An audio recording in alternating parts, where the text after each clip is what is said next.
Kita semua tak bisa mengelak lagi manuver gila-gilaan yang dilakukan oleh PSSI demi memastikan Indonesia tetap bertahan dan bersaing di round 3 telah membuka jalan baru.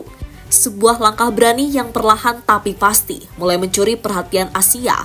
Bagaimana tidak? Tim yang dulunya hanya dianggap lengkap di percaturan sepak bola Asia Tenggara, kini mulai menjelma menjadi kuda hitam yang patut diwaspadai.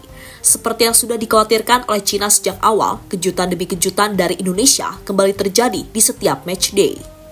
Dan terbaru jika melihat bagaimana daftar skuad Garuda Calling untuk laga kontra Cina dan Jepang diumumkan, kita melihat bahwa timnas punya skuad yang mewah untuk mewujudkan asa menuju Piala Dunia. Cina bisa dikalahkan dan potensi untuk putaran selanjutnya akan terbuka lebar. Hal yang kemudian membuat timnas kembali jadi sorotan untuk jadi kejutan terbesar di ajang Piala Dunia 2026. Lantas seperti apa? Mari kita ulas selengkapnya.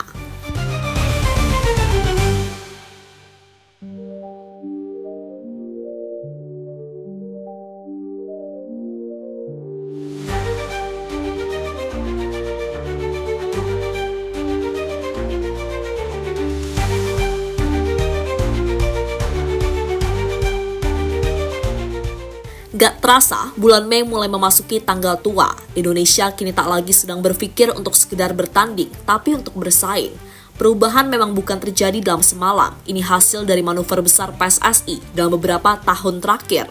Mulai dari reformasi kompetisi, memproses naturalisasi pemain keturunan, hingga perekrutan pelatih yang disebut paham DNA sepak bola modern, layaknya tim kepelatihan Patrick Kluivert, Alex Pastoor, dan lainnya. Kini kita tak lagi bicara soal target realistis, tapi soal impian besar yang mulai terasa logis, yakni menuju pintu gerbang Piala Dunia. Dan seperti kita tahu, kalau di pertandingan bulan Juni mendatang, PSSI bersama Kluivert gak akan menambah pemain keturunan baru lagi, karena sebelumnya mereka sudah mendatangkan banyak pemain seperti Kevin Dix, Ole Romeni, dan juga trio Enjoy. Dan jika melihat Garuda Calling yang telah diumumkan PSSI, seharusnya bisa sih untuk memetik 3 poin di GBK ketika menjamu timnas Cina.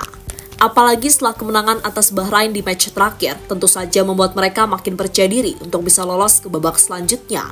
Sedangkan Cina tentu saja mengincar 3 poin setelah mereka kalah dalam 3 pertandingan secara beruntun.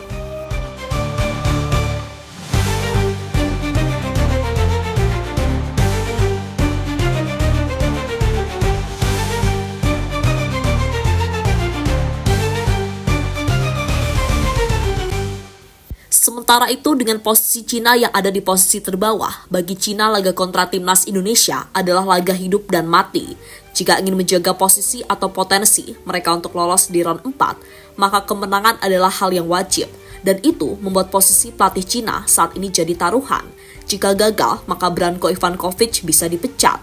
Masalahnya Indonesia juga tengah dalam tren yang positif dan semangat besar untuk menggapai Piala Dunia pertamanya. Media di Cina 163.com bahkan menyoroti kualitas dan kepercayaan diri timnas untuk bisa mengalahkan Cina di GBK nanti. Meski begitu, mereka nampak cukup percaya diri bahwa bisa mengalahkan Indonesia. Pasalnya menurut mereka, Cina mendapatkan keuntungan saat kiper utama timnas Maarten Paes tak bisa bermain. Begitupun Marcelino Ferdinand yang merupakan pemain kunci timnas saat mengalahkan Arab dan Bahrain di GBK. Ketiadaan 2 pemain itu dinilai akan melemahkan timnas Indonesia menurut Sohu.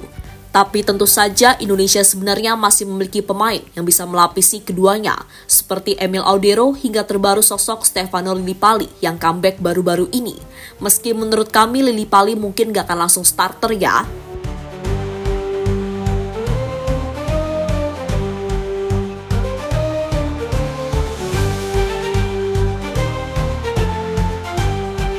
Skuad berkualitas timnas bisa jadi kejutan bagi Cina. Keunggulan pertama yang bisa jadi kejutan untuk Cina adalah hadirnya deretan pemain-pemain berkualitas di skuad timnas saat ini. Jika dibandingkan di pertemuan terakhir, di mana saat itu kita sudah memiliki Jai Itzas, Paes, hingga Tom Haye.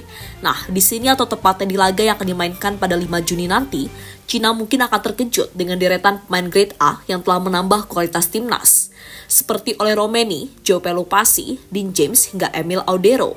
Nama-nama tersebut adalah nama-nama yang belum masuk timnas saat Indonesia menghadapi Cina dengan hasil 2-1 di Qingdao, di mana kehadiran mereka bakal memperkuat kedalaman skuad tim Garuda di setiap lininya. Sebagai contoh, timnas bisa memainkan Kevin Dix untuk berduet dengan Jai Itzas, Atau di tengah, timnas bisa mengkombinasikan sosok Tom Haye bersama Joe Pelupasi, seperti melawan Bahrain di match terakhir. Hingga di depan, Ole bisa jadi wajah segar untuk menggedor pertahanan Cina. Apalagi dalam 2 match, Ole tampil gacor dengan mencetak gol ke gawang Australia dan Bahrain. Dan disinilah beruntungnya, Ole Romeni langsung dilatih oleh pakarnya, striker kelas dunia, yakni Patrick Kluivert. Mungkin dia bisa lebih tajam dan matang untuk lini depan timnas Indonesia.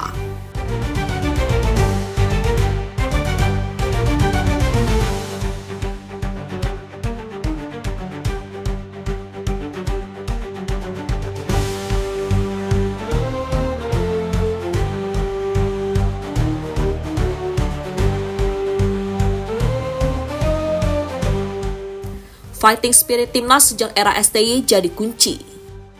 Meski kalah telak 5-1 atas Australia di laga debut Patrick Kluivert sebagai pelatih kepala, namun mereka langsung sadar kalau pemain timnas ini cenderung bisa diandalkan untuk bermain counter attack karena punya kecepatan yang luar biasa.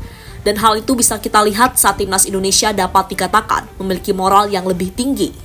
Dan hal itu bisa kita lihat ketika Indonesia mampu mengalahkan Bahrain di match terakhir dengan skor 1-0. Nah, dengan mentalitas dan moral yang tengah bagus inilah, Indonesia punya keunggulan yang diharapkan mampu membuat para pemain lebih rileks di lapangan, di mana tentu saja itu akan mempermudah para pemain untuk menampilkan bentuk permainan terbaiknya. So, semangat akan jadi senjata tersembunyi. Moral timnas adalah kekuatan yang harus terus dipertahankan. Dan sejatinya, fighting spirit yang dimiliki oleh para pemain timnas sudah ditunjukkan sejak era Sinteyong. Meski Patrick Kluivert coba merubahnya, namun tak bisa langsung instan, dan semua tahu kalau itu butuh proses.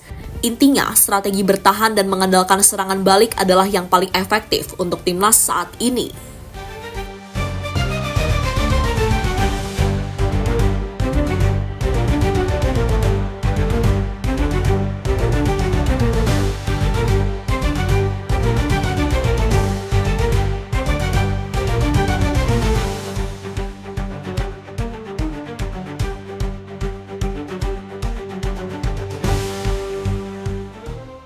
Dan terlepas dari apapun pada intinya, jangan mudah terbuai. Mental juara bukan hanya soal menang di lapangan, tapi juga bagaimana menjaga kepala tetap dingin saat dunia mulai mengakui kita.